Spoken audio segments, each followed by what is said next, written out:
Hello বন্ধুরা, welcome to my mini blog. চলো আবার একটা মিনি ব্লগ তোমাদের সঙ্গে শেয়ার করি। এটা ছিল আমাদের দিদিদের বাড়ির মানে 21 গৌরাঙ্গ, গ্রামের 21 গৌরাঙ্গ এসেছিলো, যেহেতু গৌরাঙ্গ মহাপ্রভু।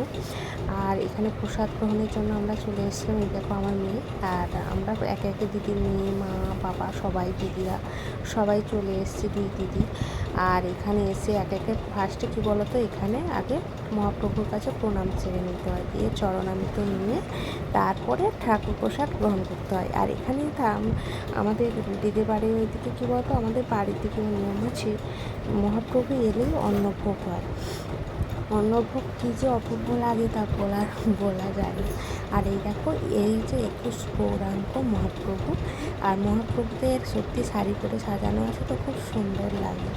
আর মহাপ্রভুদের এই মেন হচ্ছে পেছনে যে গৌরনিতাই, ওনারা হচ্ছে মেন। আর ছোটো ছোটো এটা হচ্ছে টোটাল 21 গৌরাঙ্গ। আর এখানে হচ্ছে খাওয়া দাওয়া, আমরা খাওয়া দাওয়ার ভিডিওটা করে উঠতে পারিনি, প্রচুর ভিড় ছিল। খাওয়া দাওয়ার পরে হাত দিয়ে আমরা চলে এলাম জলপাই।